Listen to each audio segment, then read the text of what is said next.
Screen पे दो लोगों को देख रहे हैं आप। ये दोनों ही कुछ ऐसे हैं जो दुनिया को हैरान करने वाले हैं। दोनों ही कुछ ऐसे ऐसे करामात करते हैं जिसके बाद दुनिया चौंक जाती है। अब आरबीआई के गवर्नर ने ऐसा क्या कर दिया है कि अमेरिका को डबल झटका दे दिया है। जानेंगे, एक बहुत ही बढ़िया प्लान के तहत ये चले और इन्होंने प्रूफ कर दिया कि दुनिया ऐसे ही इनको A+ कैटेगरी का अवार्ड नहीं देती है। जानेंगे आरबीआई ने कौन सा खेल खेला है और कैसे हैरान कर दिया है। तो वहीं दूसरी तरफ बेचारे पाकिस्तान के अंदर अब दो धड़े ही क्यों लड़ पड़े हैं। आईएमएफ की एक शर्त से वित्त मंत्रालय और पेट्रोलियम मंत्रालय आपस में ही भिड़ गया है। जियोपॉलिटिक्स में बहुत कुछ चल रहा है। हमेशा की तरह CIS न्यूज नेटवर्क के इस एपिसोड में जानने को मिलेगा बहुत कुछ। आइए जानते हैं इन खबरों को विस्तार से। ऐसा है ना कि कभी कभी आप बड़बोलेपन में बहुत कुछ बोलकर निकल जाते हो और जब वास्तविकता से सामना होता है तो मुश्किलें ज्यादा खड़ी हो जाती हैं। ऐसा ही हुआ है पाकिस्तान के अंदर। पाकिस्तान ने IMF के शर्तों को हाँ करना शुरू कर दिया। बहुत सारी ऐसी शर्तें थी जिन शर्तों के ऊपर इन्होंने ज्यादा न सोचा न समझा और इन्होंने सीधे हाँ कर दिया। अब उनमें से ही एक शर्त ये भी थी कि आप औद्योगिक बिजली संयंत्रों को कम गैस आपूर्ति करोगे, गैस की कटौती करोगे। गैस की कटौती करने का मतलब ये हो गया कि खर्चे को कम करना। IMF को इस चीज से मतलब नहीं है कि तुम कैसे देश चलाओगे। IMF की शर्तें बड़ी कड़ी होती हैं। वर्ल्ड बैंक की शर्तें फिर भी थोड़ी आराम से होती हैं, लेकिन IMF धीरे धीरे कंट्रोल करना चाहता है तो वो आपका पूरा बजट कंट्रोल कर लेना चाहता है। बाकी देश कैसे चलाना है वो तुम्हारी टेंशन है। हमें सिर्फ ये देखना है कि पैसे कहाँ से बचेंगे ताकि तुमने जो लोन लिया है हमसे वो हमें वापस कर सको। तो ऐसा ही कुछ इन्होंने इनके सामने शर्त रख दी कि आप ऐसा करेंगे, जो बिजली संयंत्र है ना उनको गैस की आपूर्ति कम करेंगे। हालांकि आपको बता दूं ज्यादातर बिजली संयंत्र किसके हैं, चाइना के हैं। और यहाँ पर अब पाकिस्तान का वित्त मंत्रालय और ऊर्जा मंत्रालय आपस में लड़ पड़ा। ऊर्जा मंत्रालय का कहना है कि सुनो जी, तुम जो ये कह रहे हो कि गैस कम दे दें, ठीक है, अगर हम गैस कम दे देंगे क्या होगा आउटपुट ये होगा कि बिजली का उत्पादन कम होगा। बिजली का उत्पादन कम होने का मतलब है जो फैक्ट्रियों तक बिजली पहुंचेगी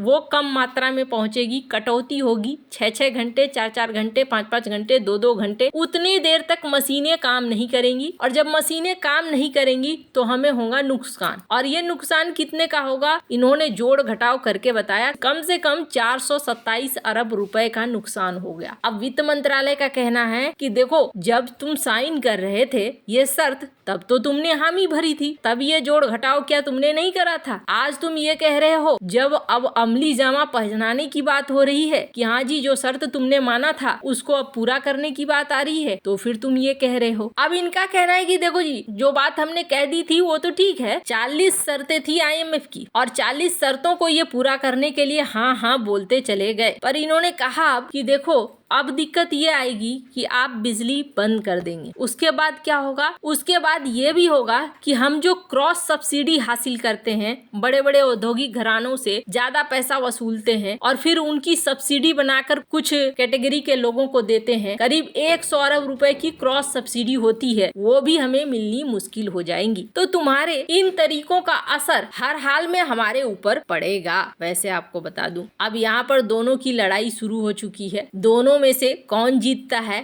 ये आने वाले दिनों में पता चलेगा। जाहिर तौर पर ये IMF की शर्त को पूरी करने के चक्कर में कहीं अपने आप को पूरी तरीके से बर्बाद न कर ले। जहां एक तरफ ये सब कुछ चल रहा है, वहीं दूसरी तरफ एक बार फिर से बड़े चर्चा में आए हैं भारत के RBI शक्तिकांत दास। स्क्रीन पर कुछ मीटिंग वगैरह देख रहे हैं आप। दरअसल ये एक हाई लेवल डेलीगेशन की मीटिंग है जिसमें कई सारे देशों के गवर्नर ने हिस्सा लिया। यहाँ पर भारतीय गवर्नर द्वारा इसका आयोजन किया गया था जिसमें देश दुनिया के गवर्नर यहाँ पर पहुँचे। आज की डेट में इनका बहुत ज्यादा मान है और इनका मान कैसे है शक्तिकांत दास जी का, इसका अंदाजा आप ऐसे लगाइए कि दुनिया ने ग्लोबल रेटिंग में इन्हें A+ ग्लोबल रेटिंग दी थी, यानी कि ये बढ़िया वाले लीडर हैं, ये बात कही गई। यूं ही नहीं कही गई। चाइना काफी लंबे समय से कुछ फॉर्मूला अपनाता था, अब उससे 4 कदम आगे चलकर भारत भी कुछ ऐसे फॉर्मूला अपना रहा है जो कि लीगल रहते हुए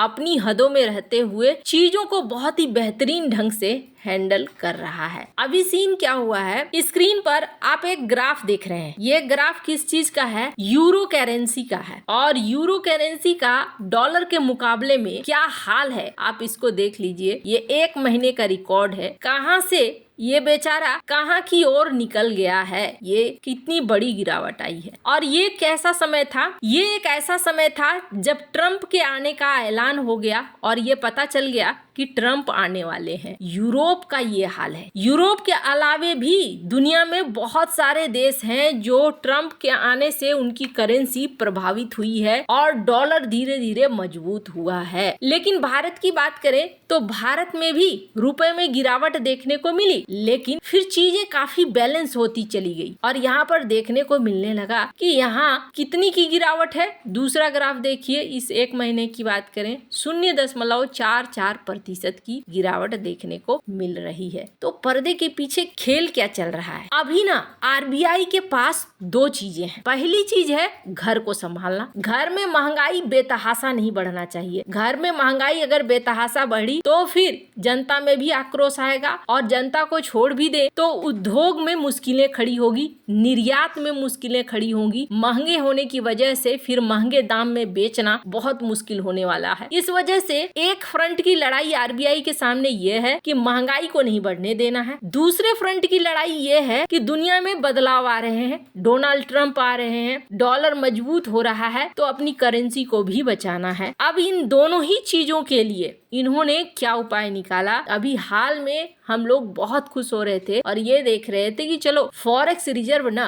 काफी बढ़िया बढ़ रहा है और फॉरेक्स रिजर्व एक समय को $700 बिलियन को पार कर गया। एकदम ऐतिहासिक, बहुत ही अच्छा रहा। सितंबर के अंत में विदेशी मुद्रा भंडार $704 अरब पहुंच गया था। लेकिन उसके बाद से देखा जा रहा है पिछले कई हफ्ते से गिरावट आ रही है। और वहाँ बात करें पाकिस्तान की तो पाकिस्तान में बढ़ रहा है। अब गिरावट के राज निकलकर खुलकर आए हैं सामने, जिसमें कहा गया कि आरबीआई ने काफी सारा पैसा फॉरेक्स रिजर्व से निकाला और ये चीज मेंटेन करा कि ये जो डॉलर की वैल्यू बढ़ रही है और हमारी करेंसी गिर रही है, इसको कंट्रोल किया जाए। अगर कंट्रोल नहीं किया जाएगा तो फिर आगे के सारे आसार टूट जाएंगे। घर में भी महंगाई बढ़ जाएगी, कोई चीज अगर एक्सपोर्ट करना चाहेंगे तो वो भी महंगा हो जाएगा, बिकने के आसार भी कम हो जाएंगे। और इस वजह से चीजों को हैंडल किया जा रहा है। डॉलर के मजबूत होने का बहुत ज्यादा असर देखने को नहीं मिल रहा है। शक्तिकांत दास ने एक बार फिर से प्रूफ किया है कि दिसंबर में इनका कार्यकाल खत्म हो रहा है, लेकिन सरकार इनके कार्यकाल को और विस्तार दे रही है। तो क्यों दे रही है? क्योंकि ये वो शख्स हैं जो बड़े ही आसानी से मुसीबतों से निकलते हैं। वैसे आपको क्या लगता है इन सब मामले में? आपकी क्या राय है? कमेंट कर जरूर बताएं। जल्द मिलते हैं अगले वीडियो में नई खबर के साथ।